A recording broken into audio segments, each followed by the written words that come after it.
All right, we're live. Hey everybody, welcome Coffee and Bullshit episode number 60. And today we have a special guest. Go ahead and introduce yourself. My name's Andy Giratano. I'm a firefighter with the Elmhurst Fire Department. I'm a second cousin of Sal's here. Yeah, we're second cousins. Andy came in today, so Andy came in to help us out. We at the end of the year, you guys know we always do our big donations. So we wanted to do fallen firefighters this year. Andy being a fireman came out, pick up the check for that, and help us donate to that organization. By the way, you guys did an awesome job this year. I think we donated almost 20,000. I think we're right at 20. Yeah, I think we're at about 20,000. 20,000. So that's all to you guys and all the support you give us. So thank you guys so much for that. You guys did a great job.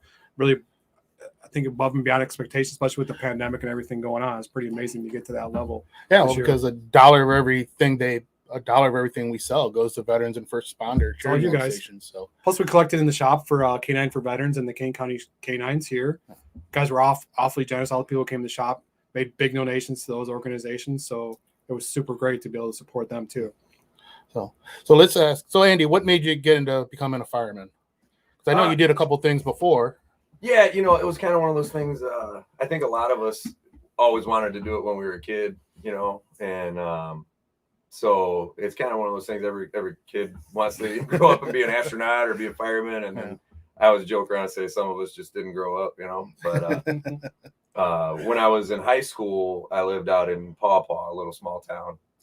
And there was a small volunteer fire department, and all of my friends' dads were on the fire department. They were all volunteers, and they if there was a fire call, the siren would go off in town, and that's how everybody knew that they needed to go down to the firehouse. And so when you turn 15, if you want, you can join the fire department as a cadet, they call it, where they'll kind of teach you some things, let you come and hang around the firehouse. And if something really goes, they got a really big incident and they don't get enough guys to come in, they'll even put those young guys to use. At least 20 years ago they did, So it's a good way to get you experienced. And really it was something I had planned on going to college to be an engineer, but one of my close friends who was a year older than me, he was like, "Hey, you're turning 15. You gonna join the cadets?" And I did, and then it just kind of turned into something that I really enjoyed, and went to college, and just always kind of came back to,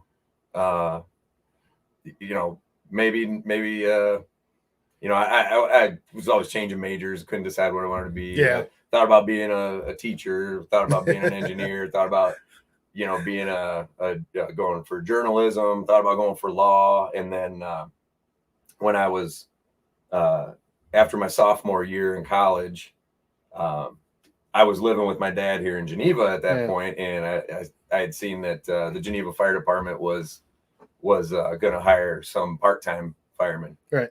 So went and applied for that, and they hired 5 guys. That was in 2003. And once I started and actually went through the real training and got certified, I knew that was what I wanted to do. So I decided to finish college, and then once I finished college, I started testing all around every fire department that was testing, and Elmhurst was one that I'd really hoped for. And I already had a good friend of mine from St. Charles that worked there. And 08, I got hired in Elmhurst, and it was 08. Yeah. So I've been there a little over 13 years. I got 18 years total in the fire service. Oh. So that includes your paid on call from Geneva too? Yeah. I was there for 5 years before I got hired in Elmhurst, and then 13 there in Elmhurst. Oh, so is it the same union? Is it a union? When you're part-time, you're not in a union. Okay. So Geneva has a union for their full-time guys, and then but the part-time guys are not part of the union. Yeah. But most fire departments are part of the IAFF. It's called the International Association of Firefighters, and Elmhurst, we're part of that. Would you have become full-time with Geneva if they offered, or Yeah, I really would have loved to, because it was my hometown. You know, that would have been my number one. Because there's just something. You know, I grew up until I was 10 years old in Geneva. I was born in Geneva. Yeah. Myself, my mom, and my grandma were all born at the Geneva Community Hospital. It was on 3rd Street. So it would have been really cool, but I'm not a paramedic. I never got my paramedic license. So at that time, back in 03, the first test that I was eligible to take for Geneva when I turned 21 was the first time that they required paramedic. So I wasn't eligible, and then I signed up for paramedic school, but I got hired in Elmhurst before paramedic school started. So I just so Elmhurst doesn't require you to be a paramedic. correct. Yeah.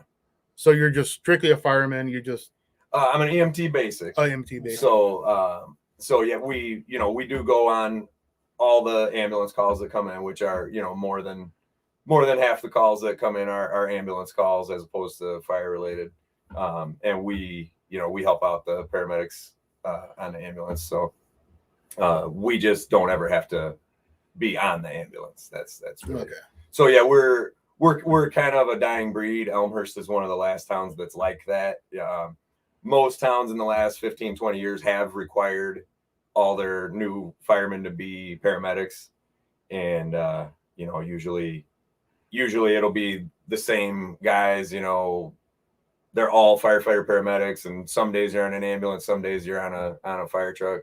But we've actually, Elmhurst contracts out their ambulance service Okay. to, they still live in our station. Their rig says City of Elmhurst, but they're actually a third-party contractor that the city pays to Superior Ambulance. So what is it that a paramedic can do that an EMT can't? The big difference is giving drugs. So an EMT, the majority of what an EMT can do is just a lot of it's just knowing how to move an injured person without hurting them worse than they are. And there are some minor drugs that they've over the years allowed EMTs to give. So like for diabetic problems, there are Insulin. Yeah, we can give glucose. And it used to be that we could only give it. There's it looks like a toothpaste tube. You squeeze it in someone's mouth. Now they've actually made it so EMTBs in Illinois can give intramuscular injection of that. So they have expanded some of the practices that EMTBs can do, but we can't give IVs. So the main meat and potatoes of a paramedic is giving IVs and pushing drugs through IVs. So an EMTB, we can still, if we come to a full arrest, we can still do what you in rural areas you might have a BLS ambulance that just has EMTBs on it. And still gonna initiate care and do CPR, do everything, but you're just not gonna be able to give that IV and give the IV drugs.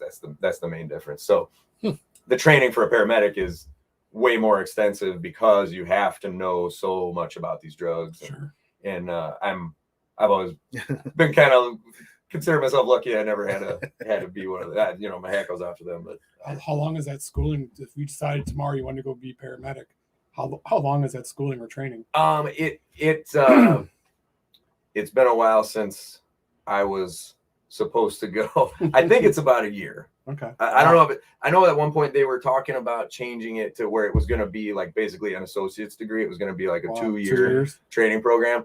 I think it still is just like a 1-year training program, and there are like accelerated ones where it's like, like I know at the time when I was gonna sign up and go at Delnor here, it was about a 1-year program, but it was, you're just going 2 or 3 nights a week. But I know that there are like 40-hour a week ones where you're going for 8 hours a day, 5 days a week, and it might get done in 4 months or so, yeah. Would the department have to let you go and do those hours? They don't have to. No. And that's something that's never really come up with us because we haven't really Right. we haven't really had anybody that's wanted to. Now I will say, like, so there was a brief period. My first full-time fire job was actually Hoffman Estates. Yeah. I only worked there for 7 months before I got hired in Elmhurst. So they were going to send me to paramedic school. And I left there just before I was supposed to start paramedic school. So that actually happened twice for me. But they hired me as an EMTB, but with the understanding that you're going to go to paramedic school, and if you don't pass, that's a condition of your job. You know, Wow. you have to go to paramedic school and pass, Wow. or you won't make probation. You know, so that one was going to be, they were going to pay for everything, pay my salary while I went, and that was just going to be my job for the time being. Was just, your job is just go to paramedic school. So and that's something that if departments don't require it as a job requirement, or you know, as a prerequisite, a lot of times that's what they'll do, is they'll send their employees out to paramedic school. Well, how long was EMTB then? EMTB is a semester at a community college. So it's, you know, like a 12, 15 week, something like that. I took it at Wabanzi back when I was 19 years old, you know. And yeah, so EMTB it's a lot less, it's a much more basic level of care. You didn't have to go back and relearn anything new or anything like that, or just on the job training, because you didn't have to go back to college to learn more stuff from EMTB, or is it just... Oh, well, you know, you have to just keep your Illinois license. It's a constant continuing education. So yeah, we have to get so many hours, and we have instructors from, like, nurses from the hospital that come like once a month and teach a little class. We get our CE hours for the month, and you know, you have to, it's a 4-year license, and you have to get so many hours in those 4 years. Yeah. We're kind of lucky that the department just kind of monitors it for us, and it doesn't really even, it's not really even something I have to pay attention to. We've got somebody else who does. So that's See, it's like, oh fuck, I missed that, I forgot. Yeah, they probably figured they couldn't trust a bunch of firemen to monitor their own hours, or everybody'd be 1 month left and be like, I still got to get 100 hours, you know. So it's just kind of how firemen. So how do your shifts work? Are you 3 on, 4 off? Or? I'm 1 day on, 2 days off. So I work 24-hour shift, and then I'm off for 2 days. So I'll work. Yesterday was my shift. I'm off today and tomorrow, and then I'll work Monday. So it ends up every third day, and then on a calendar that comes out, you work every third of each day. So like, you'll work every third Saturday, every third Sunday, and like, this is my 1 out of 3 where I get the Saturday, Sunday off. Okay, you know what I mean? I got you. Yeah, that's not a bad schedule then. No, it's not bad. You get used to it. It's actually really, once you get used to it, you love it. Most of us wouldn't want to go to a 40-hour work week. We just get used to, you know, the downside is, you know, your wife spends a lot of nights alone. You miss a lot of things that your kids have to do in the evenings, but you also get to spend a lot of daytimes with your family that a lot of other guys don't get to do. Right. So there's a give and take. We have to work holidays, but you know, we work around that, and just learn to celebrate on the 26th instead of Christmas if you have to. That's right. I think you guys got to work. So that's not about who's going to work Christmas. Is it all hands on? No, holidays? it's, you know, there's a limit of, there's so many guys can have a vacation day on each shift. So like, we have a limit of, you know, on my department, we have there's 5 guys at each station, is the minimum that we have to keep on the rigs. So we have, I'm probably going to get this wrong. I think we're supposed to, when we're fully staffed, we have 14 guys on each shift, and we need 11 of them to be there. So 5 line firemen plus a battalion chief. So out of those 14 guys, 3 can have a vacation day. So if you got lucky and got a vacation day on Christmas, then you don't have to be there, but the other 11 do. Yeah. So are you when you're not at the station, are you always on call? No, we're not actually. So Elmhurst got away from having people come in off duty. Used to be that was out there. If a fire comes in, we all had pagers, and you could come in if there and staff the station if a fire came in. With our last chief that we had, like, to cut the budget, they just did away with that, because guys would come in and they'd be able to clock in for a couple hours of Sure. overtime if they came in. So to cut costs, they just said, you know what, when you're off, you're off. There's no expectation of you to come in. So kind of we weren't real happy about it, but it wasn't really something that we had in our union contract that we could try to fight. So but when I worked in Geneva I worked 13 years in Geneva as a paid on call. I always had my pager. I was always on call. And you're expected to try to make it to everyone that you could. Really? So it was a lot of fun back when I was, a 20-year-old kid. Had my pager on. I would be ready to just, kind of sleep with one eye open, and if we got a fire in the middle of the night, I was just like, I had my jeans laid out so I could get out the door as fast as I could and get down to the station and try to make it on a rig going out to a fire. That was a lot of fun. I do kind of miss that, but my wife doesn't miss hearing the pager going off in the middle of the night for sure. I bet. Yeah. Yeah. Especially God, if you had something going on with the kids the next morning or something, and you're even like it's all on your hands again. Well, it was tough too, because when I was dating my wife, I had to tell her, early on, like, we might be out to dinner, and I might have to. I gotta go. If there's a fire, I'm gonna leave. Like, see you at home later. Yeah. Get that bill, would you? It's a great way to carry it out paying for dates, right? Yeah. You got that right. I see you. That would be pretty good. Like, you take care of the bill, I'll get you next time. Just especially like if it was a bad date, you're looking like, sorry, you got to go. Yeah. Oh, what can I do? Duty calls. Bye. Sorry. I don't have to have your friend call you. It's perfect out.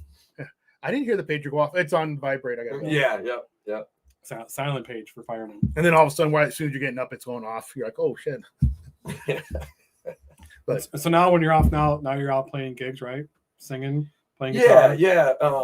So for about the last 5 years, I play just kind of small dive bars. I play some country music, just solo acoustic, just me and myself and a microphone. And so, do you have a name other than your own name for when you're at? Yeah, I couldn't. I felt like it would be too ungenuine to make a stage name, so I use my name, but I use a band name because my name's really hard to spell and memorize. So what I did when I recorded an album back in 2016, and there's a full band on that album.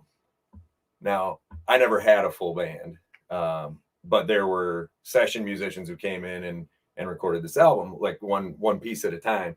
So when it was all said and done, you hear this album and it sounds like there's a full band. I was like, you know what? I'm going to assign a band name to this, and it'll be something that's easy for people to remember. So if somebody sees me out at a bar, the next morning when they go to look on Facebook, they'll be able to look up that band name instead of trying to remember how to spell my long Sicilian last name. So it's Old Number 7 Band. Yeah. And I get, I have koozies and CDs that I give out to people, and they're like, "What? Do you ever play with the band?" I'm like, "No." They're like, "Well, why does it say Old Number 7 Band?" I'm like, it just made it easier to, it is what it is. to advertise. Right, so if anybody wants to look and see Andy play, go out, support him. You gotta look for Old Number 7 Band. Yeah, it's OLNO 7 Band is how you can find it on Facebook. 7. There you go. And you're playing a gig. You're playing a gig tonight, right? I am, yeah. Way out in a small town called Creston on Route 38 west of DeKalb. Little cool little bar. I don't think I've ever been west of DeKalb on 38. Yeah, most people. I thought 38 just ended. Road. Yeah, I thought that's where the end of the world was. Like you get to DeKalb and it just drops off. Yeah. It's a bar called the Moose Knuckle. which She's wondering how is, they got is that an name. excellent name. Yeah. But they've been pretty good to me there, and I played there in November. We had a pretty fun time. Yeah. So what made you get into country? You know, you might think this is funny. I don't know about your parents, but my dad always loved country music. Being so my dad's a Sicilian immigrant, came over to America when he was 15, but always loved country. That's all we listened to in the house, in the car, on the road trips, everything. It was always country. We would take these cross country road trips and tune into, as soon as one country station faded out, we'd find the next one. And my dad loved Johnny Cash and Waylon Jennings and George Jones, and it was just always country, and Bruce Springsteen. I like Bruce Springsteen Yeah. too. But so as we were growing up, it was funny because my brother and sister hated country, and my brother still isn't a fan. No, he's a big metalhead. Yep. Big And I just always liked it, and going through high school, it was kind of uncool to like country, so I kind of listened to it when nobody was around, and then once I was old enough, I didn't care about what people thought. I just been a huge country fan, and that's really what makes me want to play. Is above anything else, I'm just a big music fan. Yeah. I'm not a technically trained musician by any means, but I'm just such a lover of the music that I like to recreate it. Is there a particular singer or? I really love Eric Church, Chris Stapleton. They're kind of obvious ones. Luke Combs, he's another kind of, he's huge right now. John Party is a really good singer. What I love is, I grew up in the 90s. I love the 90s country, like Brooks and Dunn and George Strait and stuff like that. And John Party is kind of the only guy that they're giving radio airplay to that still has that 90s style. And Luke Combs kind of is bringing back a little bit of the 90s style too. But those guys, like Luke, John Party still wears a cowboy hat. Nobody wears a cowboy hat anymore.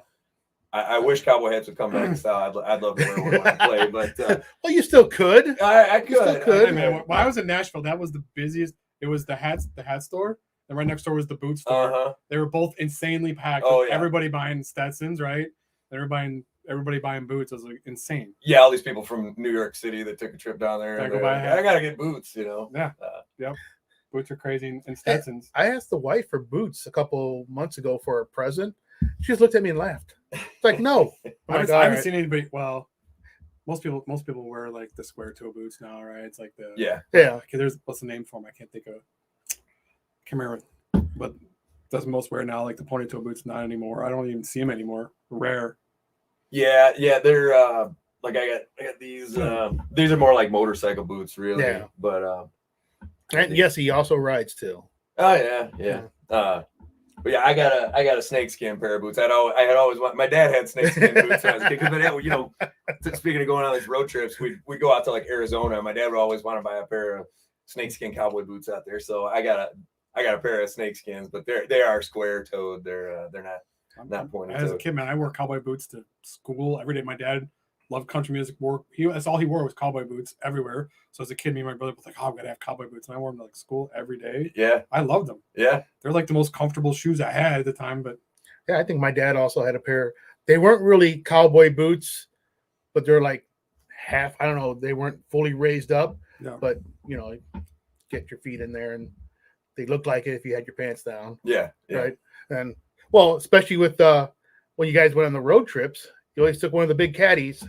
The big 73 Coupe de Ville with the 3 kids and the we always call it the 5-body trunk. Yeah, the 5-body trunk. So huge. My dad would fit. We always had a huge Coleman cooler that we'd put in that trunk, and all our suitcases. And my favorite part about the big caddies growing up is we had stand-a-bills that my dad couldn't reach the back seat. Oh yeah, right when we were driving, he couldn't reach around and give us the backhand because we're so far away. Me and my brother would be like ducking. Oh yeah, you could lean back enough that he couldn't reach you. He'd be like, "Shut the fuck back there. It's swinging, he'd miss you, and we thought it was so great that you couldn't reach us back there. It's a long way back. Yeah. It's like it's nice. I was like, I can't reach us back here, Dad. That's when you got that. I'm gonna pull the car over. That's back in the days you had to pull the car over because you couldn't reach the kids in the back seat. Mm-hmm. I'm gonna pull this over. Right. Yeah. Now I can't get back because I got seatbelt on. My kids got their seatbelt on. It's too far back in the SUV. Yeah. Enza says hi. Oh, and So it's nice to see you on the show. Yeah, and then, well, I mean, like I said, our other cousin Frank, who also plays music, and you guys played together, and a couple little things, right? You guys did together. And, yeah, we used to just kind of jam a little and do some open mics. But he's mostly into more modern and a lot of blues jazz, and jazz, and when he did play in a band, it was more classic rock. Yeah. Do you ever go down? We said you went down to Nashville for a vacation, look at all the different singers. You're like, oh man, I know I can do better than this guy. Or you're just like, oh shit, this. It took a long time. My, I'm pretty humble about it, but it took a long time to build my skill level up to where I was even comfortable to play out. And even once I started, about 5 years ago, finally getting paid gigs, even then I've come a long way since then. And so I was always, anytime I went to Nashville specifically, I was always very, I would really look up to those guys. They were always like the best of the best. And I always kind of thought like, man, I don't think I could hang with these guys. Like I might be okay for the dive bars up north, but I don't know if I can hang with these guys. But I think, honed my skill enough now that when I do go down there, I think, you know what, I'm not gonna say I'm better than any of these guys, but I can hang with these guys, so it took a long time for me to get to that point, but and it's starting to show around here. Word's finally starting to get around. Bars are calling me instead of me calling bars. That's and nice, that was a big hump for me to get over. Yeah. There's bars I've never even heard of that are getting in touch with me and saying, hey, we heard a lot of good things about you. Are you available? So that's been a big thing for my ego, is to hear that word's getting around, and it's not just me out there hounding these bars, like asking them, hey, are you looking for anybody? Because for a lot of years, that's how it was. I had to go hunt them down. And your name's starting to go out there, and you're starting to become more known, and these people are starting to call you. But you ever get a phone call like, hey, can you do this show here? But you're like, I can't do it because I got to work. Yeah, it's happening a ton actually lately. I'm booked out till April right now. So and it's been that way since May. I've been about 3 months booked out, and that's a big shock to me because I started doing it just for fun, really, make a little bit of money, but really just because of the passion I have for it. It was just for fun. And now it has really become a side job. So when a bar asks what dates I'm available, I got, immediately I got to cross out all my shifts at the firehouse and then cross out gigs that I have elsewhere. And it usually comes out to like, I got to tell them, sorry, soonest I can get you in is 3-4 months down the road. So that's it makes me, like I said, a lot of the nights are nights at the firehouse, but it makes me sound like I'm really in demand, right? Yeah, really in demand. How does the wife feel about the second job now? She loves it. She wants to come to my shows whenever she can. She tries to How old, you have kids too? We have one 7-year-old daughter. Oh, so you have babysitter every time. So it's a babysitter every time. Yeah. Tonight Erin's not coming with. She's got some friends over that came over from out of town, so it'll just be me. But she's a good cheerleader. She likes to come and see the shows. I'm surprised she hasn't gotten tired of it, because even though every show is different, but she still likes to come out to all of them when she can. So it's not so much like you're gonna take the day off you have and you're gonna go to the bar instead of hanging out with me. Yeah, there's times where I book too many. There's times where it gets a little where I've got like back-to-backs. I'm playing a Friday and a Saturday, and she'll kind of make me feel a little guilty for that sometimes. But they always like do a little huff and puff. All right, I know, right? After a while, you start knowing what the crap. I know what she's thinking. Yeah. Oh yeah. Every once in a while, our wives get to us a little bit when we're every weekend I'm doing sure. something. Yeah. It's like you have a show this week. Yes, every weekend we have something. Yeah. Especially when we did Ottawa. We're down there. Yeah, 3 days, 3 days, 3 days, and we're 3 days every weekend for 2 4 nights. weekends in a row. Yeah, It's work all week and then gone every weekend. Man, it does. We're both lucky to have really supportive wives who are like, they get it. Yeah, they get it. So it goes a long way. It definitely does. Especially when you have younger kids, it's not like they're busy on the weekends. It's not like we have teenagers and they're like, yeah, we never see them. Mm-hmm. I mean, I have a teenager, but like, when they got the kids are like 15, 16, 17, then it's easy, right? Because they don't want to spend time with their parents. They don't give it. They don't want to see. They're glad you're busy because it takes the heat off them. It's already started with my 15-year-old. She's spending most of her time locked in her room. She comes down for dinner and goes back up. Well, what's surprising, off the subject, but your dad is looking more like your grandfather. Oh yeah. I was looking. When I saw him the last time, I'm like, is that Uncle Frank? Yeah. It's it kind of just like hits you one day. It's like all of a sudden, I'm like, she said she's such your wife's son. She's watching. She said she's such a supportive wife. Did you know she was watching? She had said she was gonna try. Yeah, she's on the YouTube. That's good. Good thing we said all just good things. Yeah. She's awesome. Yeah, it was. What do you want to? I mean, I know you got to leave real soon. Yeah, I could. Let's just get a song, right? Yeah, get a song here or something. Old Number 7 band coming to you live from Gun Barrel Coffee. Danny, guys, doing August event. Hartford, Michigan. I don't know where Hartford's at. I don't know. It's in Hartford. Paranormal meet and greet. Danny, big supporter of ours. He has his own podcast. Go check them out. So what are you going to play for us? Well. Oh, look at that. I was thinking about. I've never seen a guitar. I never seen an amp built in. Yeah. So this is an electric acoustic. Wow, look how old I am. I didn't know that existed. Yeah, so you can play it, just to a room, or around a campfire, but you can also plug it in. It's basically just got a microphone inside of it, so it really just kind of picks up the natural sound of the acoustic guitar from the inside. And it's got the built-in tuner, which makes my life easy. Yeah. And then I've been doing this. This is a new thing. Nice. Boot tambourine. It adds a little percussion. Nice. Yeah, I was thinking about maybe doing a Chris Stapleton song for you guys. Yeah, sure. What time are we looking at? It's 3:40 now, so okay. Maybe I could do an original for you too. You got sure. time please. too? All right, 2 songs, and you guys are in for a treat. How lucky you were. All the lyrics are on the back of the guitar. You guys can't see that. No, you know what? I'm just kidding. It's just my catalog of all the songs I know. Guys, Holy crap. I won't be able to remember them. You could ask me like, "Hey, play me 10 songs." I'm like, shit, I can't think of 10 songs, but I know like 400 songs. So it's a weird thing.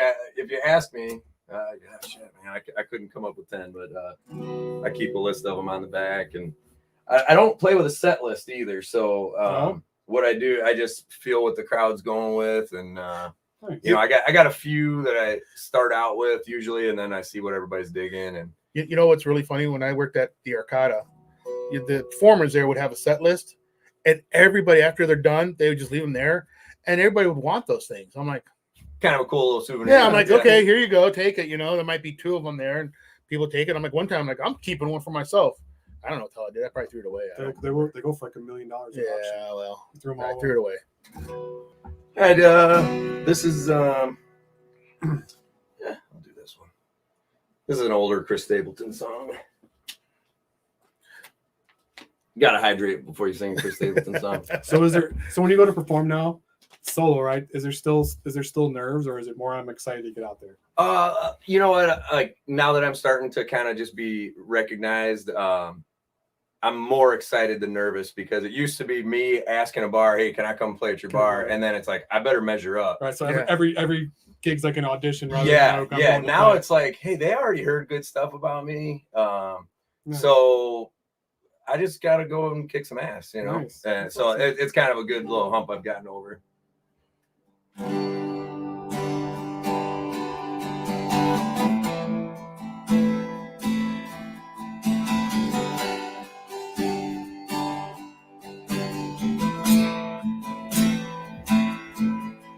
I put that record on.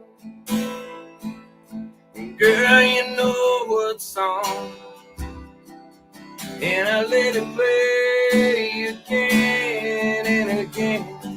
You're in every line. It takes me back in time. Yeah, tonight I'm wondering, what are you listening to? Is it a cover band or some college town bar where it's 999s and their guitars are rich? Something to get you through. Just a sad song playing on the radio station. Tears still falling, hearts still breaking, 'cause you're hanging on. Is it a love song about someone new? What are you listening to?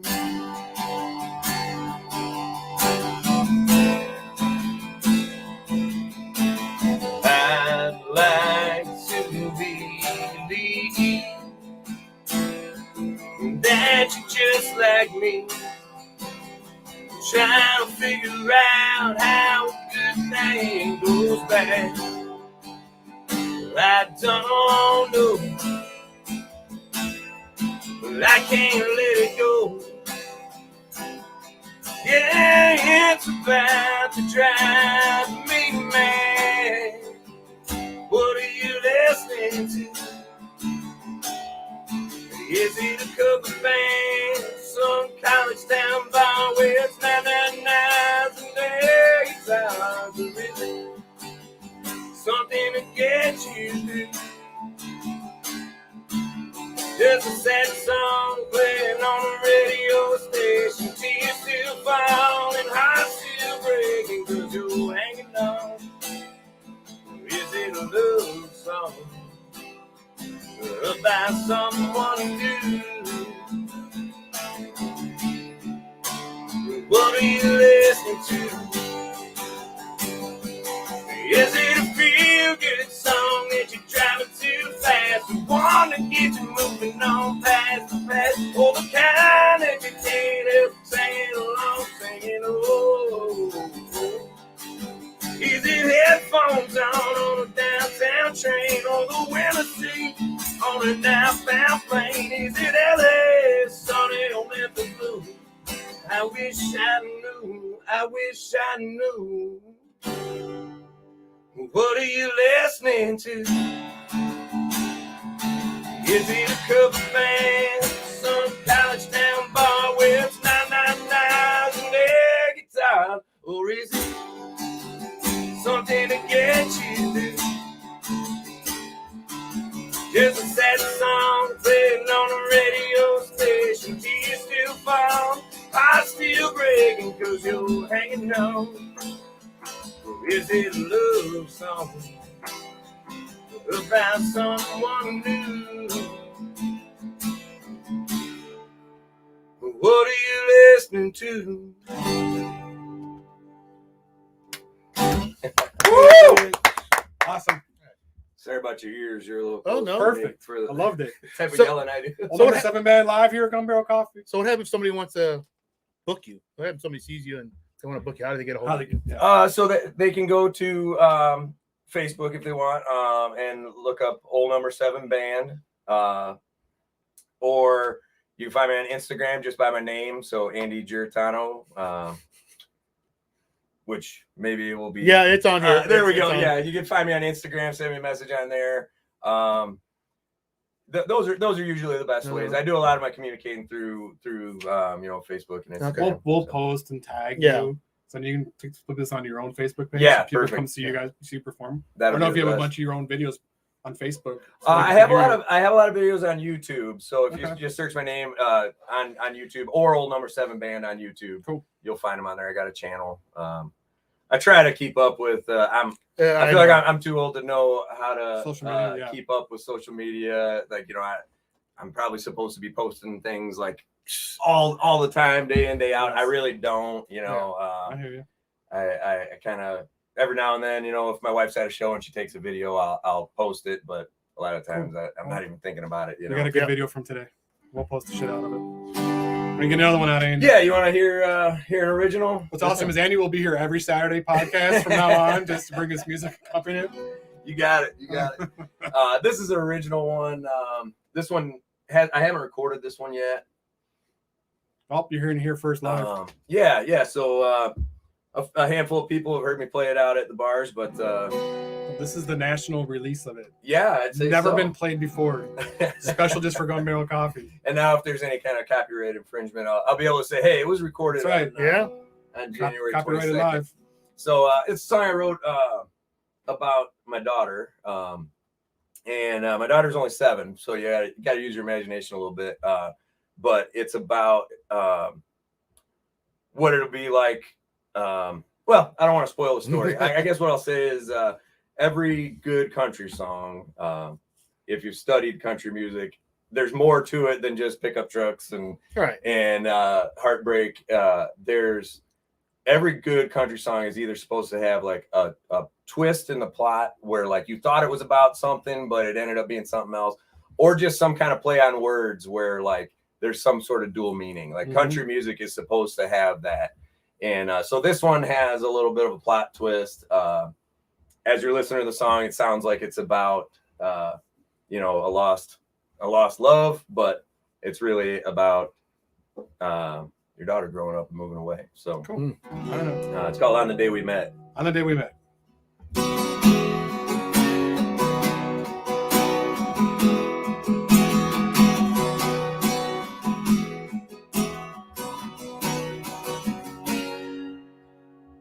On the day we met, yeah, you probably don't remember.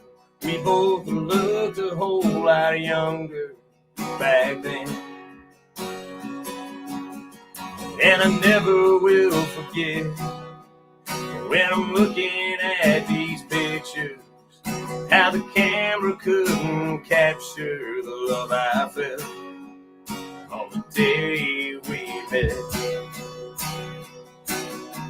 And one look at you, and my whole life was changed.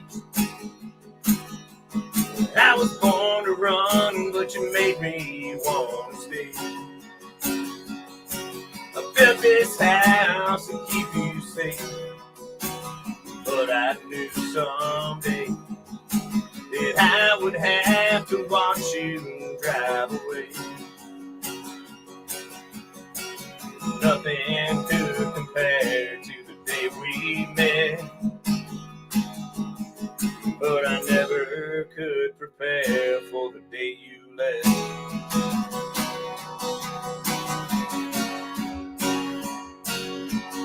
On the day we met, guess you'd never know it. I was a ship lost on the ocean, nowhere bound. But you changed all that. Yeah, you gave my life a purpose, kept my head above the surface when I was going down. And one look at you, and my whole life has changed. I was born to run, but you made me want to stay.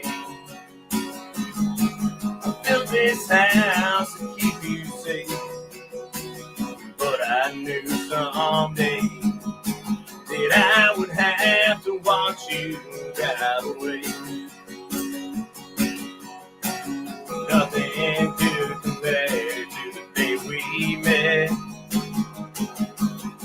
but I never could prepare for the day you left.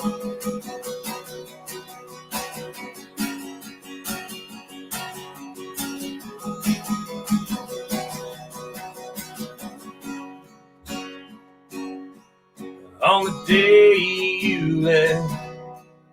Yeah, you probably didn't notice I was holding back the tears with all I had. And you did your best when you rolled down your window. Said I'll call you when I get there. I'm gonna miss you, Dad. And wanna look at you, and my whole life has changed. I was born to run, but you made me want to stay. I built this house to keep you safe, but I knew someday that I would have to watch you drive away. Nothing could compare to the day we met, but I never could prepare for the day you left. Yeah. That was good. Awesome. That was awesome. Thanks. Yeah, You guys heard it here first. Worldwide debut. yeah, it's for all the dads with daughters. That's awesome. I I'm love sure the message of it. that's, So you shouldn't have told us. yeah, It would have been better to hear at the end when you're like, in the day you left, and then it was your daughter. That would have been. that's the idea. But then I was kind of figuring people maybe stop listening halfway through. So No, No, at least in the bars. I love it. I love when the that's message what- comes back around. You're like, oh, he's thinking about some woman, and then you're like, oh, it's his daughter. Oh, Yeah. that's a great song. I love that. Yeah, thanks. That's That awesome. was good. That was. Awesome original encore. Yep. Wife wants an encore. Of course she does. So check it out. Old Number 7 on Facebook. Andy Giarratano. I can find him on Instagram and Old Number 7 on Instagram as well. No, just Andy Giarratano on Instagram. I put it on Instagram. Yeah, and Seven. old number 7 band, OLNO 7 band on Awesome. Facebook. I put that on there. Wait. So look for him on Facebook. Book him at your bar. Book him at your big party. Hell yeah, yeah! I love doing private parties. I love doing bars, festivals, you name it. Festival. Get him out Yeah. there. He's ready. Plus, you're helping support firemen too. So Yeah. it's right in line. All right. With that, we're gonna go on because he's got to go do a show. Thank tonight. you guys so much for joining us. Thank you, Andy, for coming out today. Yes, thank you. Awesome. Thank you, guys. Thank you And- for what you do. And these guys donated before we started the podcast. They donated $1,500 to the National Fallen Firefighters Foundation. Great charity that helps the families of firemen that were killed in the line of duty. So We didn't donate, but you guys did. Out there. yeah. All Thank you guys out there, thank you guys. Awesome. Guys, have a great afternoon. We'll see you again next week. Thank you, Andy, for coming out. Thank you guys. Have a good one.